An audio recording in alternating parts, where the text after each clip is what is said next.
Good afternoon.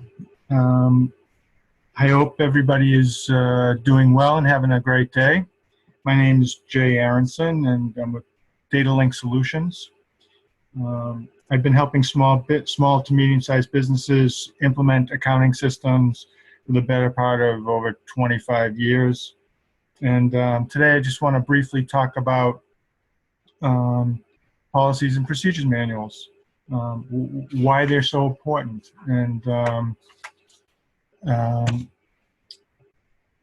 what I think should be included in those, and some of the application help issues that or things to think about when you're relying on application help. But it can get pretty daunting to think about all the policies and procedures wrapped around your business.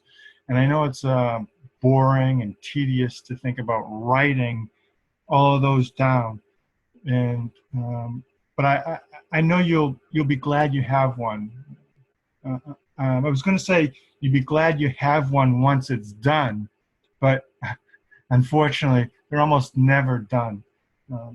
Businesses like your business, like most businesses, they're constantly changing, especially if you're growing. So you should expect to periodically review and update your manual to keep it up to date and current, so that it gives you the most benefit. Look, I have a perfect example of where policies and procedures manuals can come in handy, and it was kind of the impetus for me putting this whole thing together. I have a client that's outgrowing their accounting system. They they're going to double the size of their business in a very short period of time, and their current accounting systems they just won't get them there. So I recommended a great product and a really experienced team that can help them do the conversion, make the cutover, and my client knows that they want to make the move, and they know they have to make the move, but guess what? They're stuck in this paralysis by analysis. They have several revenue sources and multiple lines of businesses and different systems that need to talk to each other, but very little of their documents of their procedures are documented. So now they can't exactly make the move because they don't know if this new application is going to meet all their needs. They don't know if they're going to miss something, an important element. So they're having trouble making the leap. Since they're just now starting to document the things that they should have been documenting a long time ago, it's going to take them a lot longer to make the move, and it could be, the way this is dragging out, could be up to a year, which pushes off their growth opportunity. So it's really important to, I think, have this documented, have your procedures documented in writing, so that you are prepared in case situations like this happen. Some of the other things I think that I want to cover, as I said, what are some of the other reasons why I think it's important, what you should include, and then the help application issues that I've seen. So some of the other reasons that I think are key to having policies and procedures management and documentation is for training. If a new person comes on board, it will make life so much easier for them, for you, if you have a guide for them to follow, and it'll cut the training costs way down. The other thing is standardizing and streamlining your workflow. You can find holes in your control procedures. You can find ways to improve the process, to cut down your costs. And that, it's a necessary evil, but it's got huge benefits all over the place. What if you want to go take a vacation? I mean, a lot of small businesses, a lot of my clients that are small businesses, they work like dogs, never taking breaks. So if you want to take a vacation, it makes it easier if you have documentation that people can follow up on. And that also, just as a side, it's always good to have a backup, somebody backing up a process for somebody else. You don't ever want to have one person who is the only person who knows how to do this procedure, because at one point or another, it's going to come back to bite you. And then another good reason is for determining what resources you may need if you're growing. Where do I need to hire people? If you're behind, people are behind and they're working too hard, where do I need to offload responsibility? How can I delegate? Who can I delegate what to? And if you have that all documented, it definitely helps make things easier. All right. So then, what should you include? So you can find templates all over the place. You just Google, and you can find templates that will, be generic, that you could basically fill in. And you can also find templates on, if you're a member of a trade association, you can possibly find some templates that are, specific to your industry. So you can find templates all over the place, but some of the things that I think that are important to include are those, some of the things surrounding your accounting system, like what software do you have and who uses the software, right? Who are the publishers and the consultants that you've purchased from? What are their contacts, their contact information? What types of agreements do you have with these companies? Their account numbers, phone numbers, that kind of stuff, all in a central place, make it easy for someone to find. How many licenses do you have for each? When do they expire? What type of maintenance contracts do you have, if any, and where's the documentation for that? The other thing that is key is where have you installed the software you've purchased and used? Where is it on the local machines? Where is it on the server? And I'm talking, specific like accounting applications or time and billing applications, project management applications. Where are they? Where's the data? And what are the backup procedures? Because you definitely want to have those documented. You definitely want to make sure that your mission critical applications are backed up.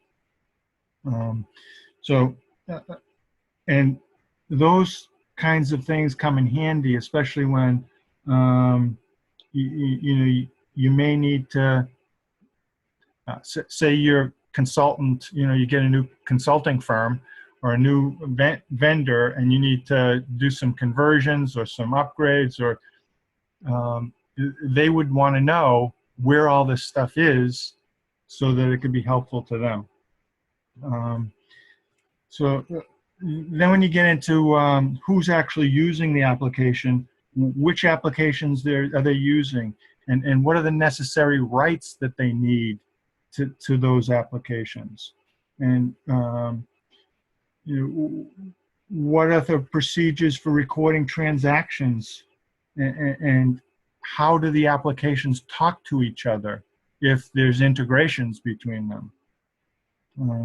And then we have things like application specific requirements, like if they should be excluded from your real-time virus scans. A lot of applications, if they're running constantly, the workstation's constantly checking with the server.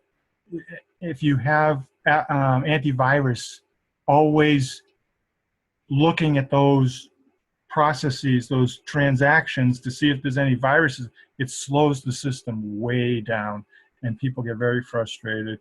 And so, you'd want to document that those things need to be excluded from real-time virus scans. So then we, get into some specific applications like your accounting system, right? So if there's anything specific about your chart of accounts, the numbering system, the naming conventions, I've seen and have used accounting systems, in very unique ways, and to accomplish, some specific tasks, to meet some specific requirements. So even though, accounting is accounting, every business is different, and these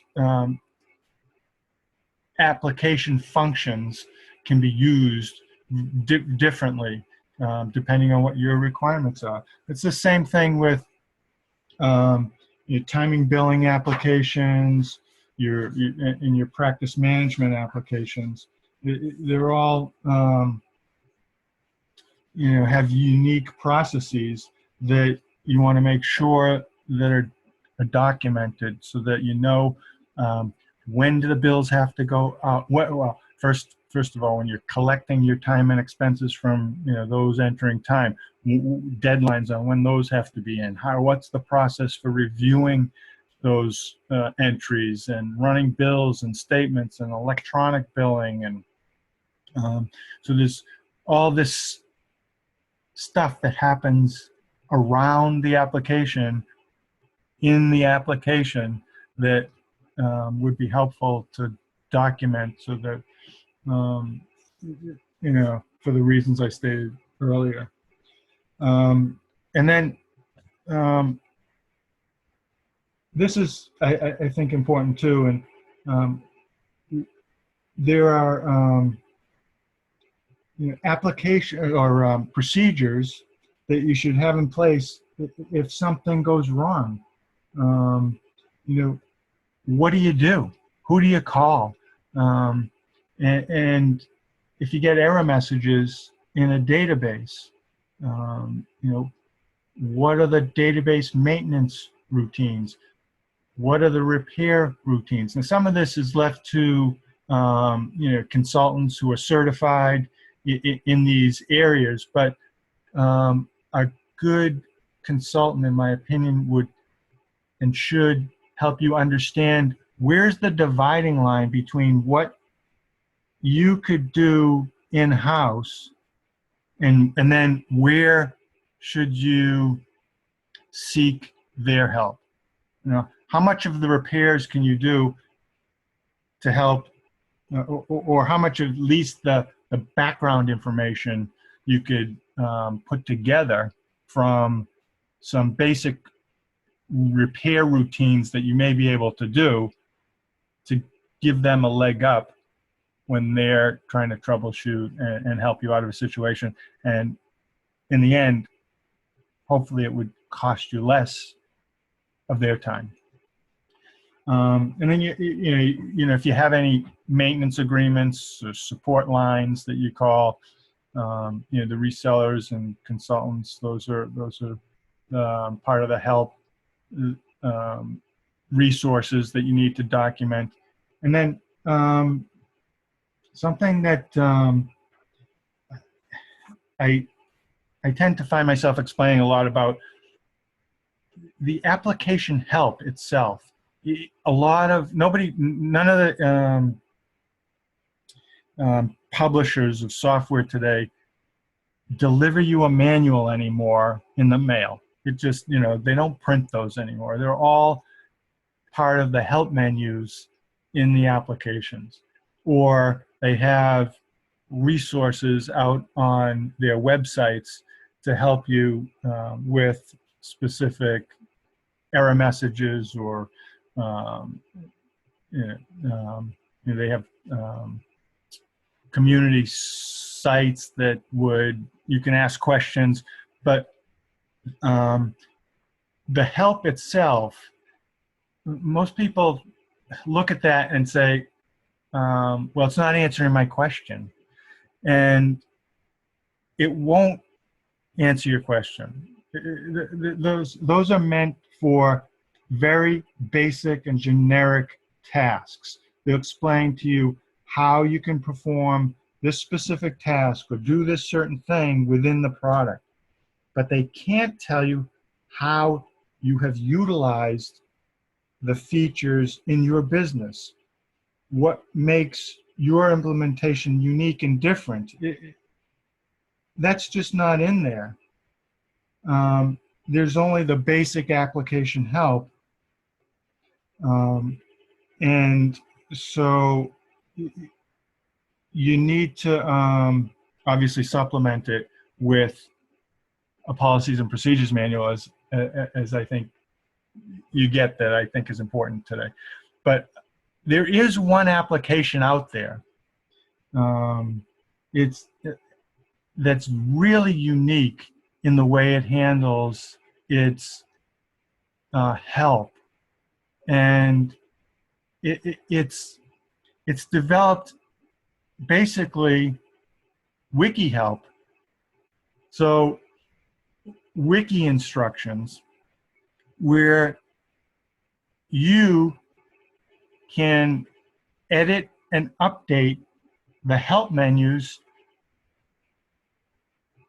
to include your processes and instructions that are specific to your business. And it's the most unique and cool thing. I mean, this application itself is one of the when you look at it, your jaw is going to drop, because it's such a cool application. And the one I'm talking about is Acumatica. They're really on the cutting edge. And when you look at what they did in the help, it makes this whole thing of policies and procedures manuals a little easier to swallow when you're dealing with the daunting task. And with that, I invite you to call my friend Russ Carey at BHE Consulting. He's an Acumatica specialist. He could, if you're interested in seeing how that works, he's a really good guy. He could help you see how that works, and maybe see if that is something that, or if you're looking for a new accounting application, that might be a good feature to look for. And Russ is certainly a good guy to help if you have any questions about Acumatica. Again, my name's Jay Aronson, and if you have any questions, if I can help, there's my contact information. And it was a pleasure this afternoon speaking with you. And again, hope you have a good rest of the day. And if you have any questions, don't hesitate. Have a good one.